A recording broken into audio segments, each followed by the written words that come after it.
Hello everyone. Today we will talk about how to fix the app of Roblox.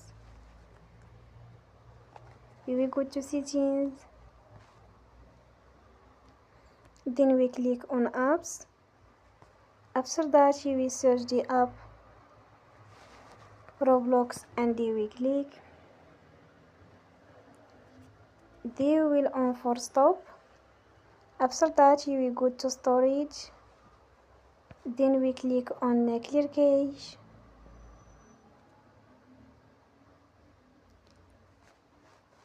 We will go to Play Store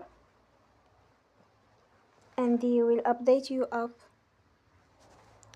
Don't forget to support us by like and subscribe. See you next time and thank you for watching.